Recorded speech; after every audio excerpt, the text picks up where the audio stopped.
मैं अक्सर अपनी वीडियोस में आपको ये बताता हूँ कि किस तरीके से बाबा ने अपने भक्तों की मदद की, वो चाहे चमत्कार के थ्रू हो या फिर उनको सपने में आकर गाइडेंस दी हो या उनकी जान की रक्षा की हो या उन्हें धन संपत्ति प्राप्त कराई हो। तो वो किसी भी तरीके से हो, बाबा ने उनकी मदद की। लेकिन मेरा इस वीडियो को बनाने का मकसद कुछ और है।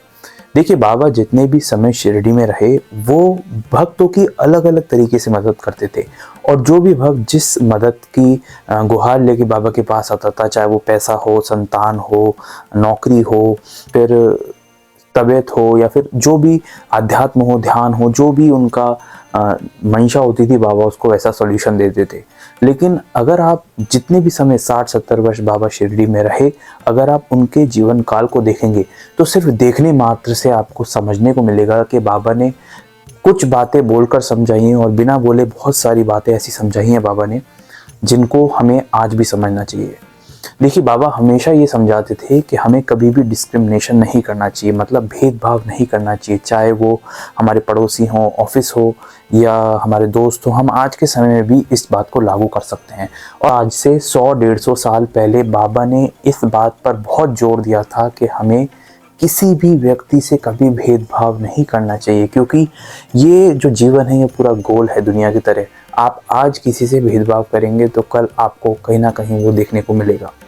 बाबा के जीवन को देखिए, बाबा के साथ कुष्ठ रोगी रहते थे, कुष्ठ रोगी जो कि बाबा के भक्त थे, और उन व्यक्ति को उनके परिवार ने, समाज ने, उनके दोस्तों ने जब बाहर निकाल दिया था, ठुकरा दिया था, तो वो जो कुष्ठ रोगी थे, यानी कि कोढ़ की समस्या जिन्हें थी, वो बाबा के साथ रहते थे।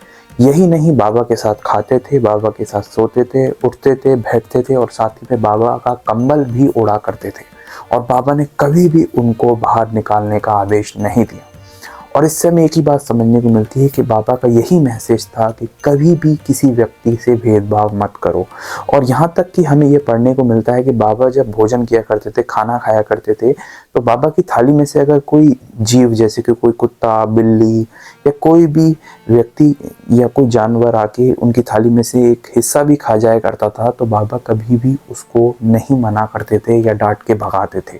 तो बाबा का संदेश हम लोगों के लिए, अगर हम बाबा को देख रहे हैं, तो यही होता था कि आप भेदभाव करने वाले कोई नहीं होते।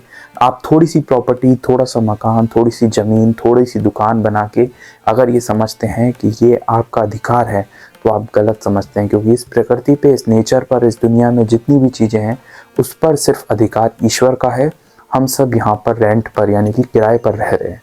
तो बाबा का हमेशा यही एक मैसेज होता था हमारे लिए। और दूसरी बात जो बाबा हमेशा समझाया करते थे वो ये है कि चाहे तुम भक्ति मार्ग चुनो, चाहे ध्यान मार्ग चुनो, चाहे तुम नाम स्मरण मार्ग चुनो, चाहे तुम सेवा मार्ग चुनो, वो सब ईश्वर तक जाते हैं।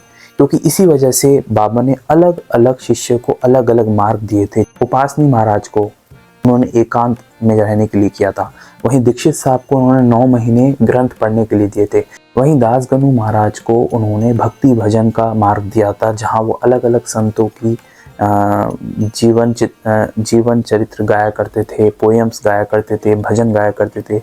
और वहीं जो भक्त बाबा के आसपास रहते थे, बाबा ने उन्हें, जैसे कि महालसापति, उन्हें स्मरण, नाम स्मरण, ध्यान का मार्ग दिया था। तो बाबा का अगर आप ओवरऑल संदेश देखें तो यही था कि मार्ग कुछ भी हो, अगर आप उसे सच्चे दिल से अपनाएंगे तो एंड जो पॉइंट है, डेस्टिनेशन है, वो ईश्वर तक की ही है।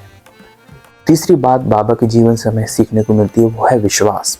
बाबा का हमेशा ये मानना था कि अगर तुम उन पर विश्वास रखते हो, फेथ रखते हो, तो वो तुम्हारे साथ ही खड़े हैं। और इसी तरीके से जो ये फेथ का मैसेज है वो बाबा हमेशा दिया करते थे, और जो फेथ है उन पर होनी ज़रूरी है, क्योंकि वही जो है काम करती है और आपकी हर परेशानी और प्रॉब्लम दूर करती है। इसी तरह अगर आप साईं बाबा से जुड़ी हुई असली कहानी जानना चाहते हैं, रियल हिस्ट्री जानना चाहते हैं, तो आप इस चैनल को सब्सक्राइब कर सकते हैं। अगर आप इस चैनल पर नए हैं तो मिलेंगे एक नेक्स्ट वीडियो में एक नई कहानी के साथ, एक रियल हिस्ट्री के साथ। तब तक के लिए ओम साई राम।